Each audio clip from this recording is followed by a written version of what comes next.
Assalamualaikum warahmatullahi wabarakatuh. Kami dari kelompok 1 ingin menjelaskan uji one way ANOVA dan two way ANOVA pada SPSS. Studi kasus 3 ANOVA satu arah dengan SPSS atau biasa disebut dengan uji one way ANOVA. Dengan data penjualan merek handphone 11 brand di Digimap Store selama 4 bulan. Yang pertama kita lakukan adalah membuat variabel view, ada 2, dan isi value-nya dengan angka, yakni total kolom yang ada isinya, dan isi penjualannya dengan benar. Kemudian klik OK, dan table beserta data yang di table juga sudah benar, sudah sama ya. Kemudian masukkan sesuai nomor di value dan masukkan penjualan dengan sesuai 31. Untuk mengecek bisa dilihat di value labels. Kemudian kita akan lakukan analyze, kita bisa klik analyze, kemudian pilih compare means and proportions, kemudian klik one way ANOVA, dan kita masukkan merek handphone kepada factor, kemudian tiket penjualan kepada dependent list, kemudian klik options, kita checklist yang description, homogeneity of variance test, kemudian klik continue, dan klik OK. Nah, di sini sudah keluar ya data untuk uji homogeneity dan uji ANOVA one way. Kita bisa lihat beberapa datanya. Ya, di sini adalah SIG-nya 0,001. Seperti itu ya. Oke, kita bisa bandingkan, kita compare dengan data yang kita hitung sebelumnya. Jika nilai SIG lebih dari taraf nyata, maka varian antar kelompok data adalah sama atau homogen. Nah, di sini hasil dari test of homogeneity of variances adalah 0,918 hasilnya ya, di sini SIG-nya. Kemudian di sini juga sama 0,918, lebih dari taraf nyata yakni 0,05, maka varian antar kelompok data adalah sama atau homogen. Ya, seperti itu. Karena di sini 0,918, kemudian di data yang kita hitung sebelumnya juga 0,918 ya. Jadi sama. Dan hasilnya adalah varian antar kelompok data adalah sama atau homogen. Seperti itu. Pedoman pengambilan keputusan uji one way ANOVA. Jika nilai signifikan A maka H0 diterima. Jika nilai signifikan A maka H0 ditolak. Diperoleh nilai sig 0,001 kurang lebih 0,05 maka H0-nya ditolak. Jadi tingkat penjualan memiliki rata-rata tingkat penjualan HP di Digimap Store tiap-tiap brand tidak sama. Lalu di sini ada studi kasus 4. Nah, ada name, jenis kelamin, tipe numerik, ada labelnya jenis kelamin, valuesnya laki-laki, missing none-nya kita klik. Nah, lalu di sini ada value labelsnya ya. Oke, nah ini jenis mesin ketik, ada Olympia. Nah, kita lihat value labelsnya. Oke, kita klik OK.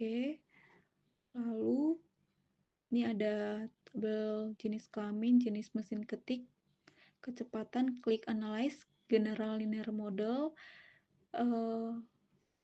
unifried itu.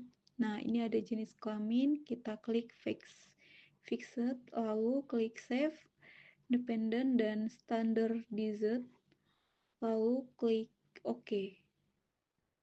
Nah, kita bisa lihat di sini ada unified analysis of variance. Lalu akan muncul kolom baru hasil standardized residual yang akan diuji. Untuk menguji normality, kita pilih analyze, lalu kita ke description statistik, lalu kita pilih explore, lalu masukkan hasil variabelnya, lalu kita pilih plot, lalu kita jangan lupa checklist normality plot with test, lalu continue, lalu klik OK. Berikut ini adalah hasil data dari nilai normality.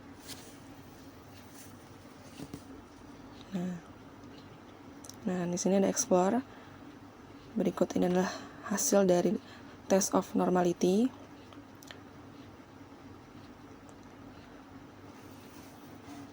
Lalu kita akan mengetes uji 2Y ANOVA, yaitu dimana kita pilih Analyze, lalu kita pilih Generate Layer Model, lalu pilih Univariant. Lalu setelah itu masukkan data hasil kecepatan itu D independen, hasil jenis kelamin dan jenis mesin itu ke faktor, lalu pilih Estimate Managerial Mains, lalu klik 3 faktor itu, masukkan ke Display Mains for, lalu pilih Option, jangan lupa Checklist Description, lalu Homogeneity Test, lalu kita pilih Continue, klik OK. Berikut ini adalah hasil data dari uji 2Y ANOVA.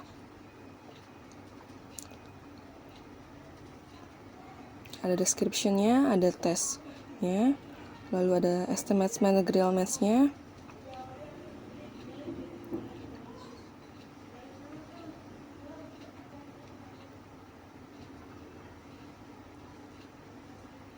Nah, berikut ini adalah hasil dari 2Y ANOVA.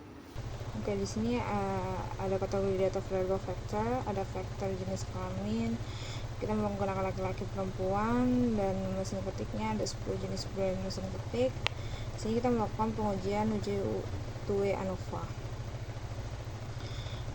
Di sini ada new variant and list of variants. Di sini ada jenis kelamin laki-laki dan perempuan 20-20. Terus jenis mesin ketiknya ada 10 brand dan masing-masingnya bernilai 4. Bawahnya ada test of between subject effect.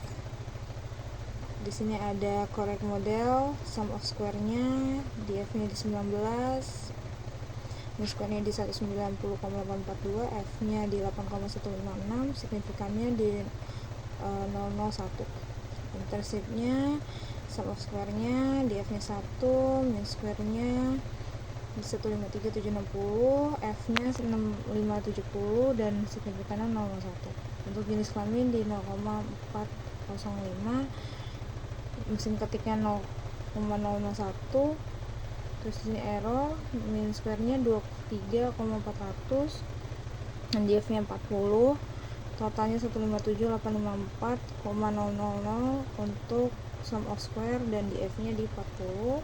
Correct total di 4094,000, df-nya 39. Kesimpulannya jenis kelamin AD-nya signifikan, tidak ada signifikan, dan mesin ketik ada yang signifikan.